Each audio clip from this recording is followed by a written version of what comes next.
Okay, so to wrap up our discussion of Chapter 5, I just wanted to take a few minutes to talk a little bit about his treatment of just war theory, um, which I think, again, is pretty clear, pretty thorough. I just wanted to highlight a few things and to carry up into our discussion where we can get into some more specifics on any things that might be unclear or things that are worth discussing in more detail. Um, but again, one of the things that follows from thinking through natural law, right, is that, and I talked about this a couple of modules ago, right? We never intentionally harm an innocent person. Um, so what do we do though then when someone is no longer innocent? That is, when someone violates that principle and they are in fact harming an innocent person. Do we simply look on, or can we in fact intervene?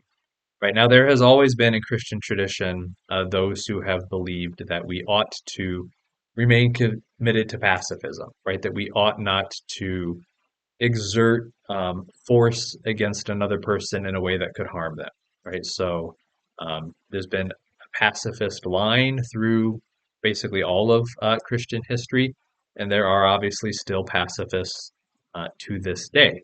And certainly, I think there's a lot to respect in that tradition. It's important to have that witness, and some people may, in fact, be called to sacrifice the right to self-defense as part of their um, unique vocation, much as some people are called to sacrifice marital life, right, for pursuit of their particular vocation. But for most of uh, Christian tradition, Catholic history, the majority view has been that there are, in fact, situations where we can use force, even possibly lethal force, to defend the innocent, whether that's ourself or whether it's another innocent person.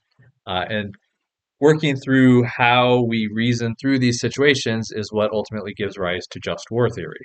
So, just war theory kind of takes its roots in Catholic tradition in the work of Saint Augustine, right, who talks about using force in order to establish tranquilitas ordinis, or that is in Latin, an ordered peace, right, and that the goal of the state, the goal of force, whether it's police force or military force, is not just to keep aggressors at bay, but is in fact to set up an ordered peace wherein people can flourish, right? So the goal is to set up a context where people have the ability to carry out their lives and to grow in their faith and grow in their relationships and become good, flourishing people. So that's the goal of military forces, to reach that sort of state and to maintain that state. There's a lot of elaboration that happens around that basic principle in the Middle Ages. Thomas Aquinas helps us clarify um, the idea of just war and the just use of force. And then on through Catholic history, it gets codified and becomes a pretty clear set of principles. Now, there are different ways of listing the principles. So there's Waddell's list is fairly standard. It's a little different from the list I've used in previous years. But there are some kind of key components, right? You have to have a just cause. It has to be in defense of the innocent, of the dignity of people. You have to have a right intention. You have to actually be wanting to do the good thing. It has to have a competent authority, right? You have to have an ordered approach to going into war. Otherwise, vigilante and mob justice tends to turn out badly. Um, you have to have proportionality, right? That the goods that you're seeking in war have to be commensurate with the harms that are inevitably going to be side effects of any war or unintended effects. Um, and it has to be last resort, right? That we have to try less destructive, less problematic means of dealing with injustices if there's any way to do so. And so, just war theory, it's like a number of different theories and principles we're going to talk about through the course. It's not a formula, right? We can't just hop our variables into it and get an answer. What it is, it's a framework for thinking through whether or not we ought to use force in a particular situation. Um, But that's a pretty standard traditional account, which is pretty close to what Waddell gives. Now, one of the things you'll notice in his depiction of this and some other recent ones is there's been a move in recent decades to more of a presumption against war, right? To saying that war is always bad, is always a failure. A number of recent popes have said things along those lines in regard to various conflicts, and that if at all possible, it certainly ought to be avoided. Um, Coming very close to saying that really war is never going to be the best option. Now, this is a place that certainly people debate a lot.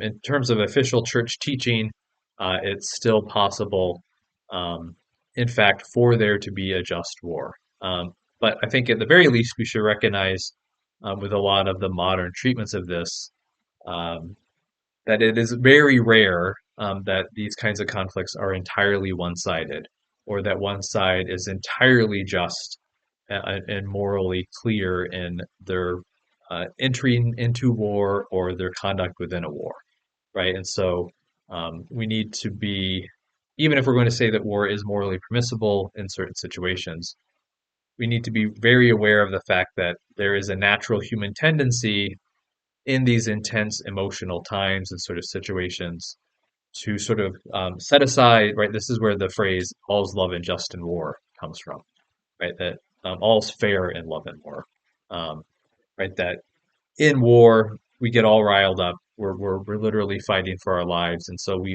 have a tendency to just put morals aside for the time being, right? And from a Catholic perspective, that is a very dangerous approach to take, right? And so this is again why we have these principles to guide us, to help us decide whether we really ought to enter into a war.